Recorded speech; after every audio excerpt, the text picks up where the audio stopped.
Hello and welcome to my knitting podcast. My name is Irma and you can find me on YouTube, Ravelry and Instagram as Wolwerkjes. Welcome back to this space on the internet where I talk about all the things I make, mostly knitting, and I am here to share with you the things I have been working on the past few weeks. So let's get started. Let's see, I start with what I'm wearing. I am wearing my flax light jumper, sweater, wherever you're from and how you call this thing. It was finished a few months ago, but I think I've never worn it on video, so I will just show you. It is a free pattern on Ravelry. I did made a few modifications. I did a different kind of increase over here because it's top down, so you increase over here.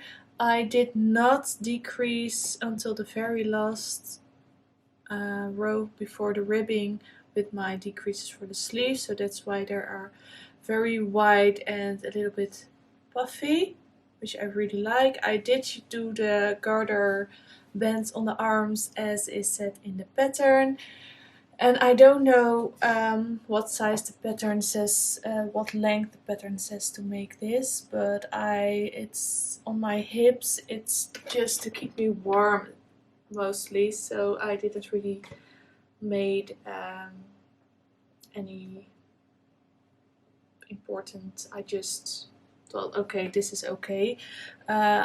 I could have made it cropped, which would be really nice, but I think because it's such a warm sweater, it's really nice to have it a little bit longer. And as you can see, there is ribbing over here in the bottom, which is quite tight, so I can always flip it over and it will be shorter. So yeah, that is my flax light. I know they have a new release of the pattern where they added short row shaping for the back.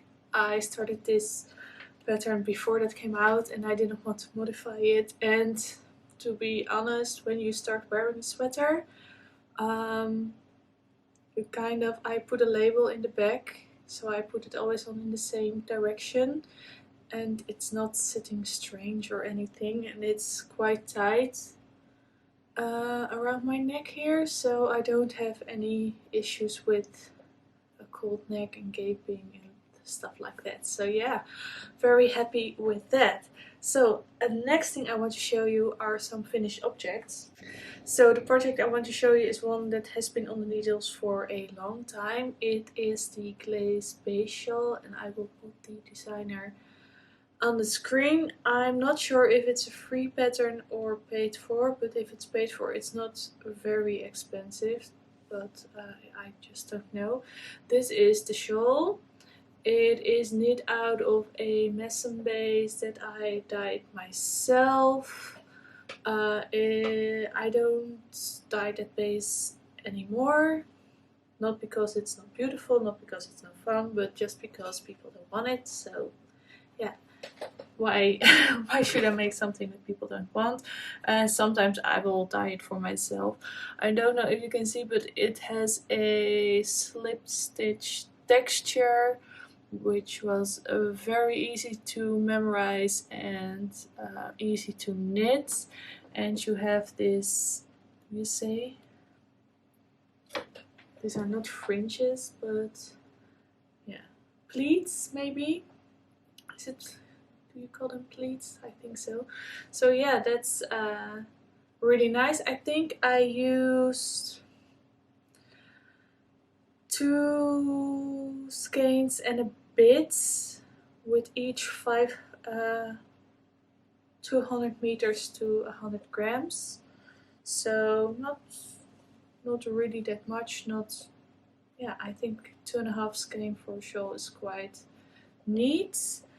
And when I wear it, it's totally clashing with my sweater, but I will put it on for you. I most of the times just do like this. It's long enough. If you want to tie it, you can tie it, but I put it most of the times I put it under, and then you have those pleats going around your neck, and it's really, really nice. It sits very, very well, and it's easy to put on. So yeah, that's something I finished, and I had almost a full skein left over, a little bit less. So it's really cold over here at the moment, so I thought, well, why not just make a head out of the leftovers? So I made this head. It's really an easy pattern. I did use the numbers of a pattern out of the first Laine magazine that came out ever. I will put the name of the pattern and the designer on screen, and I think it's issue 1 of Laine magazine, but if I'm wrong I will put a correction on screen as well. It's not completely the pattern because the pattern calls for a twisted rib, and I think I was halfway. It's a folded over brim, so you make a provisional cast on, you knit the rib twice as long as you want it, and then you join your provisional cast on with your live stitches. I was halfway through the ribbing, so I had like this much ribbing, and I looked at the pattern again and I was, oh my gosh, I have done it wrong. I should have done twisted ribbing. And then I was looking at it and I was like, but nobody knows I wanted to make that head. It's looking fine, so I'm not going to rib back. I will just have a head with normal 1x1 ribbing instead of twisted rib. And it's quite wide, but I like my heads a little bit wider. It could have had a little bit more slouch, but yeah, it's okay. It's nice and warm. I did not have cold ears or a cold head with this one on, so that's really nice. And it feels very good to finish things because I am on a run to finish all my works in progress before I start something new.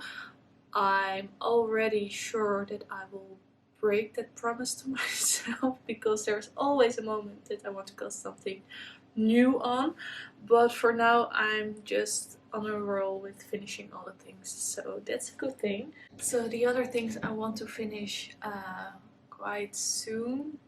Let's see how soon it will be, but I have 3 pairs of socks on the needles, and most of the times I just have 1, maybe 2 when there's a pattern sock and a vanilla sock, but for now I have 3 pairs of socks on the needles, so I need to finish them. I need to finish them. They're all 3 single finished socks, so how you call them? Half finished objects or hose or however you want to call them. The first one is this one. The sun is coming out, so it's blowing out. So the problem I have at the moment is that I'm using natural light for recording, as I always do, but sometimes that means you have way too less light, and sometimes it means you have way too much. And for this really bright light sock I have way too much light now, and I can't, yeah, my camera is doing its best, but I can't really do a thing about it. So I can't show you the lace pattern on this sock now, so how that's just, I can't. So there is a lace pattern on this sock. It goes from the back of the sock, it turns its way to the foot, and then it continues on the foot until you are at the toe. And I am just at the moment in my second sock where I'm just at the moment of the second sock where I have done the complete turn and have to put the heel in there and then start on the foot. So it's making quite some progress.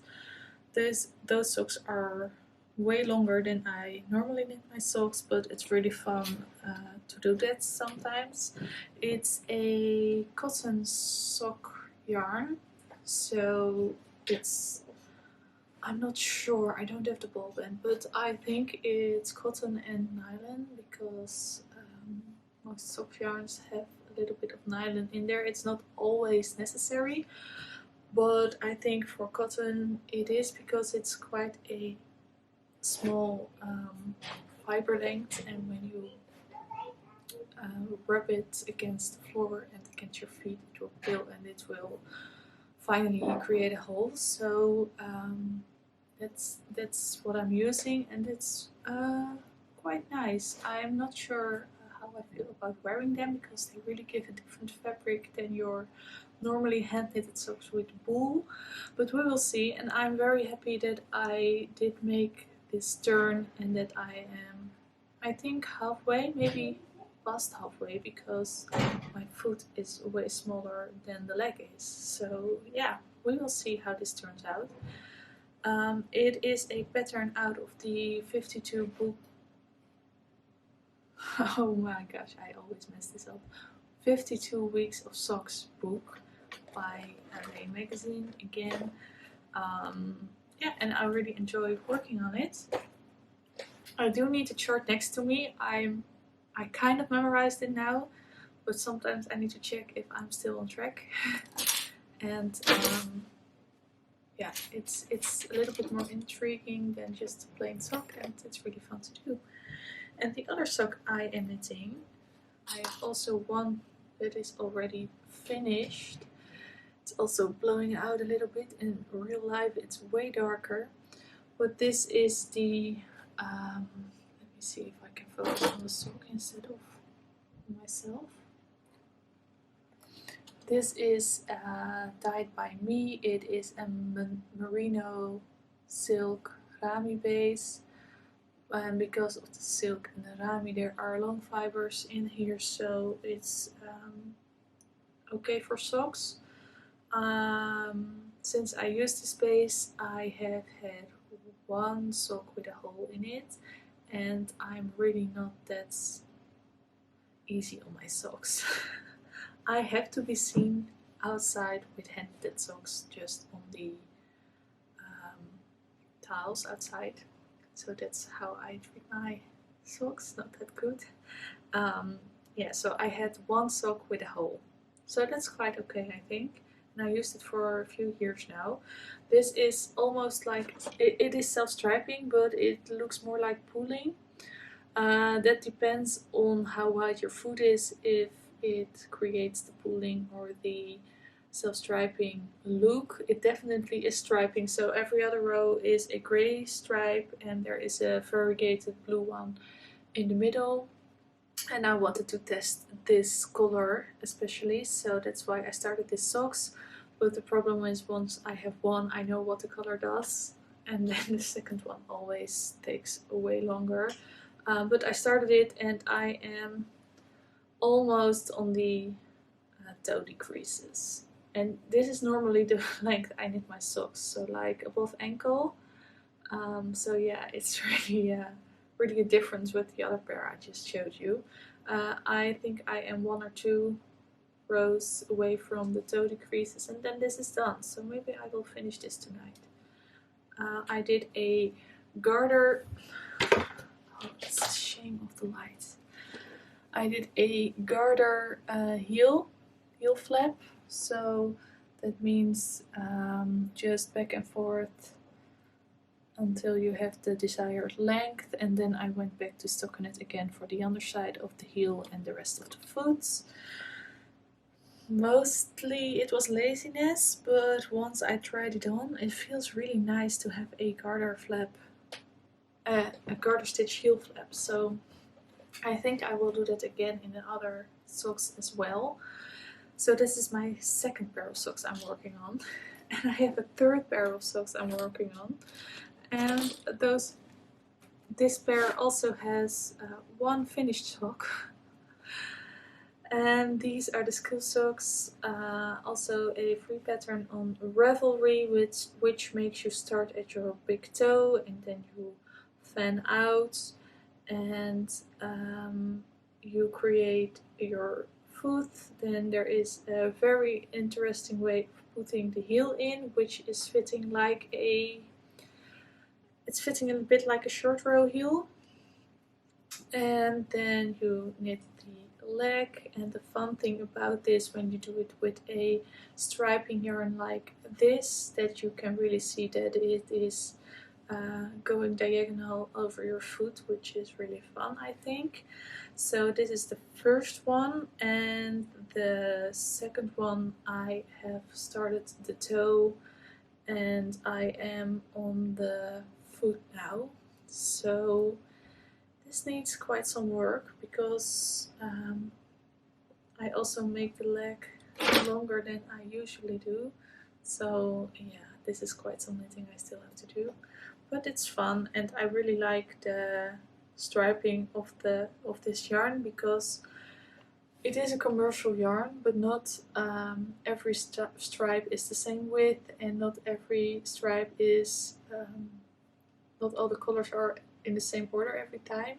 So there definitely is a larger repeat, but it's quite big, so once you're knitting, it's quite of surprising you which of the colors is coming up next. And I like that when I'm knitting colored socks. I like the surprise element of, oh, which color is coming now. So 3 pairs of socks, and I want to knit even more socks. So first finishing these, and then up to the next pair. And I also I really like wearing myself my hand knitted socks, but I don't really like washing them, so all my hand knitted socks are in a pile to be washed. So I need new ones, so I can have like even a larger pile to wash. No, I think that makes the I hope at one moment I have enough hand knitted socks so that I'm never out of them in my drawer. That means I have to wash them more often, but or have really a lot of socks. We will see how that turns out. So there is two other projects I want to show you. The first one is a cardigan I am knitting. It is a pattern by Andrea Mary. It is the loose pattern. It's a cropped cardigan with a lot of buttons and detail on the front. It's cropped, as I said, and what she makes you do is start with the sleeves, so you have your gauge swatch in your sleeves. I don't know if that is her idea why you start with the sleeves, but that definitely makes sense for me.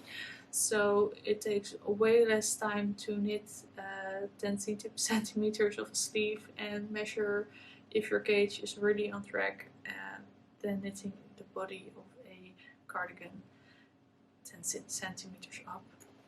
So it's knitted bottom off, both the body and the sleeves. And I said in a previous episode, and I'm not going to repeat myself too much, but I had some issues with the amount of stitches in the cuff for the pattern I'm knitting.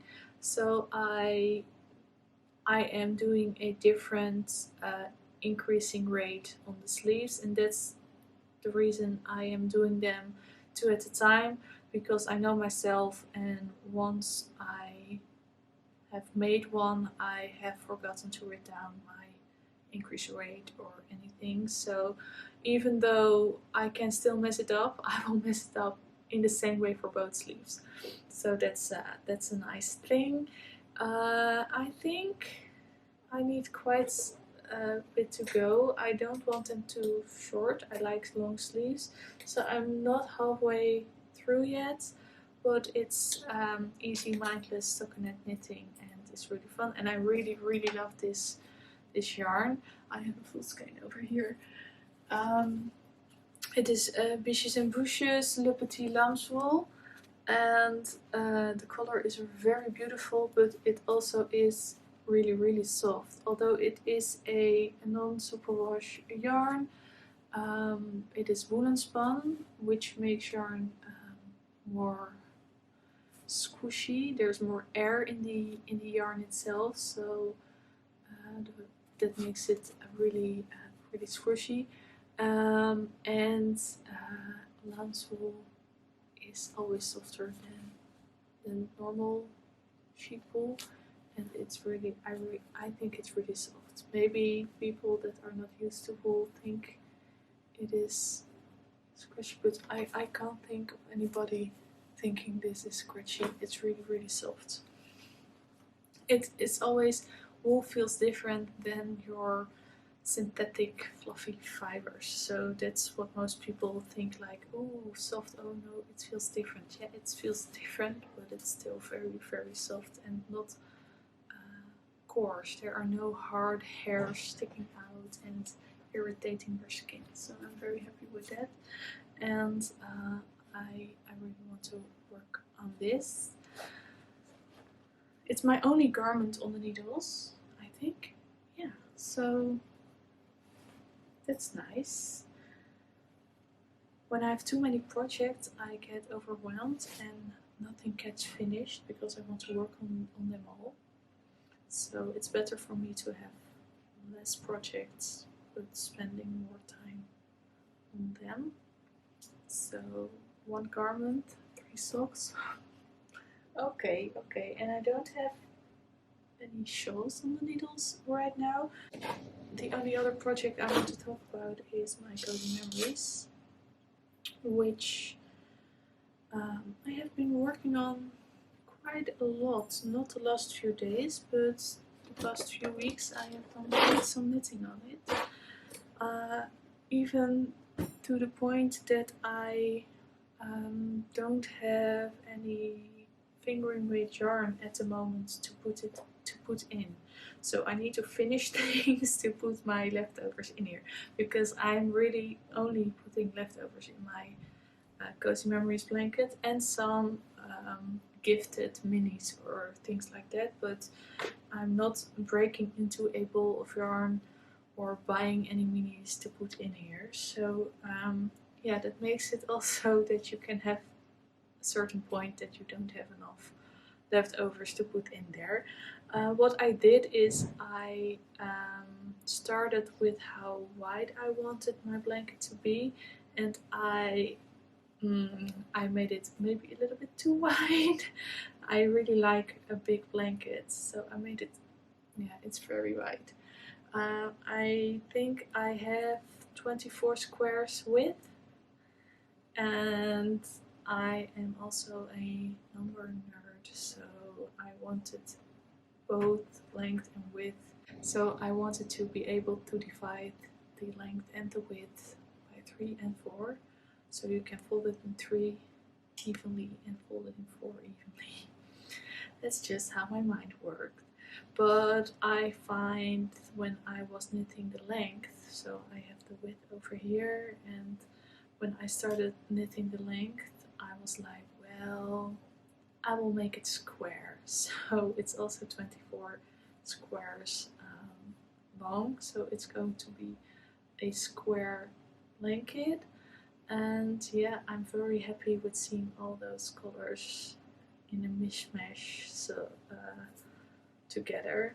And it's not really a thing like, it's maybe not the prettiest thing. I really like it that it's all those colors together, but what makes this really a fun project is that you remember all the yarns you have been working with if you do it from leftovers of your project. So every one of these yarns is either a sock or a gift or a sweater or whatever. Everything I have used already in something else, and that makes it really, really fun and really nice to work on. And every time I'm picking up a leftover skein, I'm saying to my husband, like, oh, do you remember this yarn? And he's like, yeah, right. And I'm like, oh, I'm getting really excited that I can use this now. So it's the most exciting for me, and maybe not for the people around me, but I really like working on it.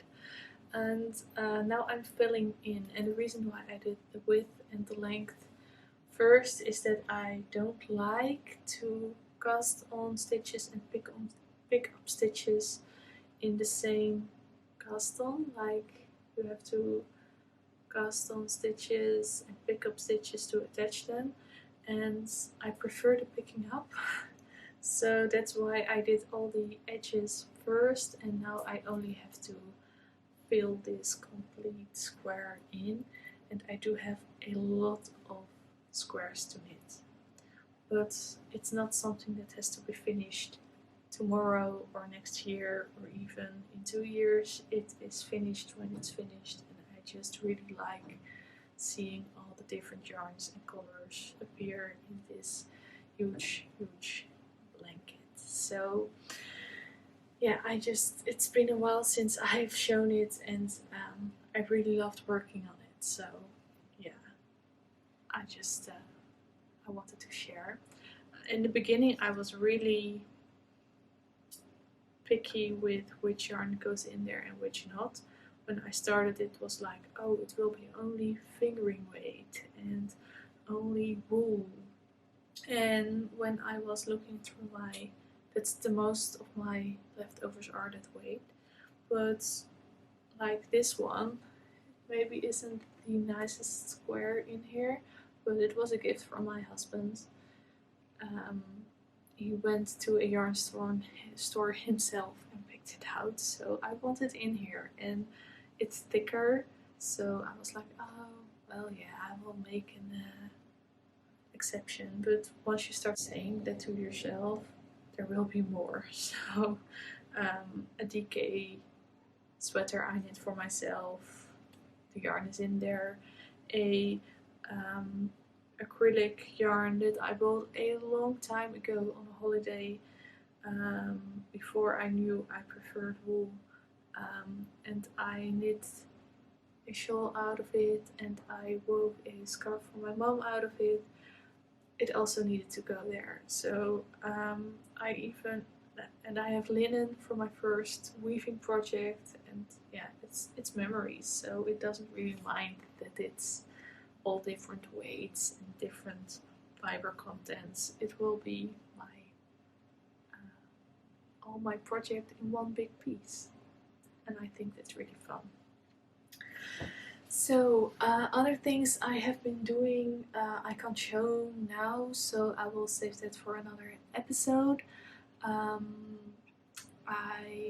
have some knitting plans. I want to knit a cardigan really wide and really big, like almost floor length long. So I'm choosing wool for that at the moment, which will be really fun to do. I have some socks I want to knit, and we will see where the future takes us in our projects. I want to say thank you for watching, and I will see you soon. Bye!